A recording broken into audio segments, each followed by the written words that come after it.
All right, before we get started, I recommend you lay everything out on a table so you have everything ready to go, okay? You don't want to lose it. So we're going to come over here and we're going to get started. Like I said, the strike plates on this side of my frame, I'm probably going to keep because they're black, they match. We're going to see if they line up though. First thing you want to do is actually open up your door, get rid of your hardware, take off your deadbolt. We'll start with that. You got a couple of screws, always on the inside of the door. It's never on the outside, obviously. You want to just remove your screws. You can open up the door.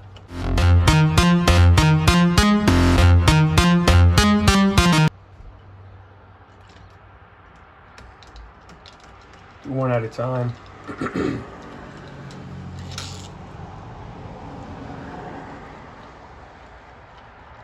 Some people don't believe in these locks. They think they could get broken into. This is not a Wi-Fi lock. This is just a keypad lock with a battery. It also has the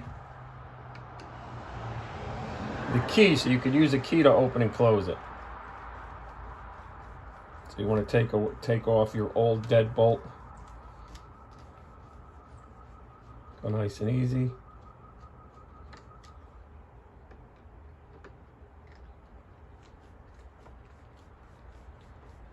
If you have a drill with a screwdriver bit, you could use that. I tend to use just a regular screwdriver when I'm dealing with smaller screws and stuff. We take this out, okay? Then you want to grab the new one. And like I said,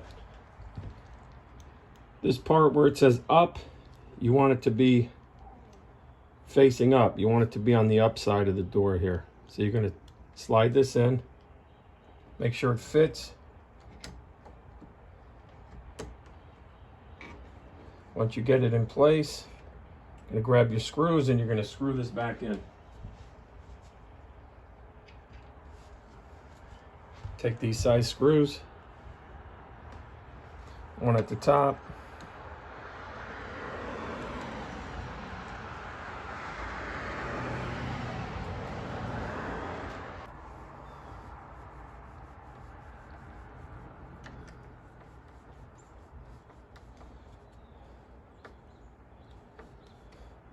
I like to try to get it as straight as possible.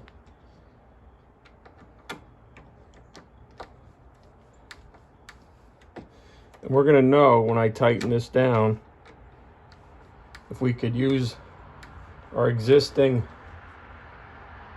strike plate or the part where the deadbolt goes into the door there.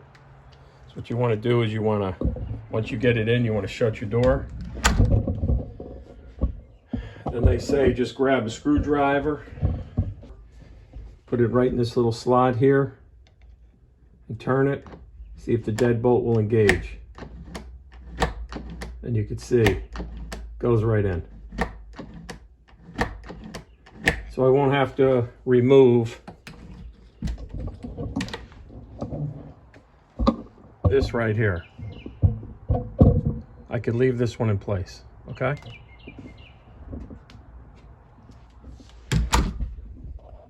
All right, after going over it a little bit, I had to change out this strike plate outside. All right, I had to put the bigger one. It's more reinforced.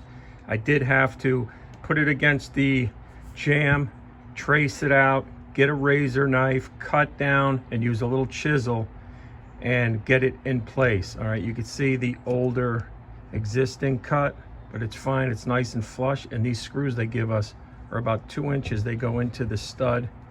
And behind this door jamb, I have a metal plate as reinforcement. So it works out well. Always make sure when you're finished that you have an easy transition into the plate. See how it's nice and easy? Because if it jams up at all, it won't work right. So yeah, I did have to change it out. So let's get to it and put the pieces together. All right, so you take the part with the numbers, obviously they go on the outside of the door. You want to make this piece here, you want to make it flat because it's going to fit right in to the little slot here.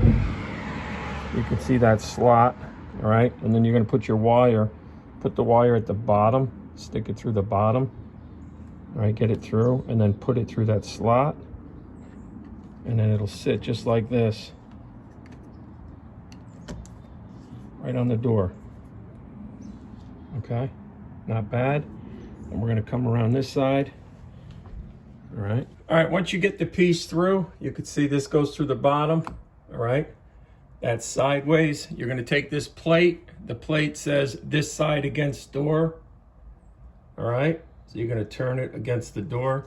You're going to put the little plug through the bottom slot, and you're going to line up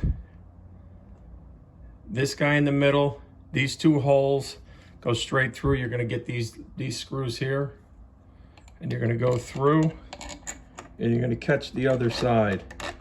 You're going to go through the deadbolt mechanism, and you're going to find the hole to line up to hold the keypad onto the door.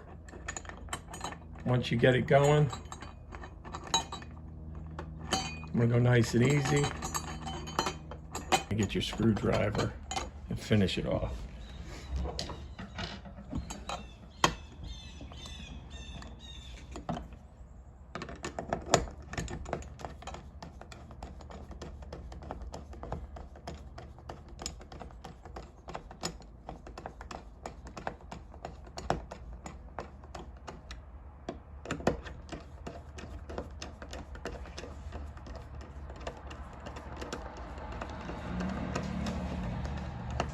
Then you want to go outside. You want to make sure this plate is straight. If you're like me, you can put a level across the top. All right, the plate. We're going to take this guy here. You're going to take the battery cover off. Actually, you're just going to plug this in first. Take this plug. It goes into here.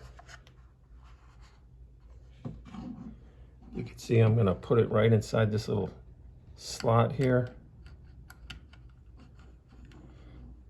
Excuse my hands are a little bit big for this part, but it clicks in. You can see here, clicks in. Then you're going to turn this guy upright, remove the battery, and this, you're going to line up this hole here. You got to line up this guy left to right so it feeds right into here. So you just turn it like this to get it to left to right. You want to feed it right in. Once it's fed in, go grab the screws. They're the small screws that are provided in the kit. And you're just going to come over here.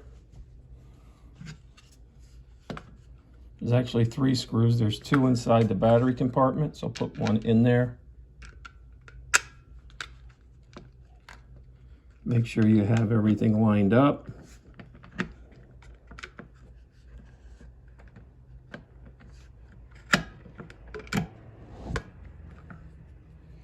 Once you have it lined up, just screw it in. You don't have to go super tight because it's plastic. You want to go nice and easy. So there's 2 screws inside the battery compartment. And there's 1 under here, underneath the dial here. You want to snug that up pretty good. Remember, it's plastic. You don't want to go crazy. Once you got that connected, you're going to get yourself some batteries. I recommend you order them on Amazon. I got a 20 pack for like $12, Duracell. You're going to need 4 AA batteries. You grab your 4 batteries, put the cover back on, you can unlock it, or it'll lock by itself. Well, I did it myself. You could do it yourself manually. It goes nice and easy. See how easy it flows? We're going to come outside. All right, to change the master code it comes with, it's on the piece of paper here. It's a quick setup. It's 1 through 8. You're gonna hit the top button twice, put the master code in. You know, follow the instructions here. Yo, Sonny!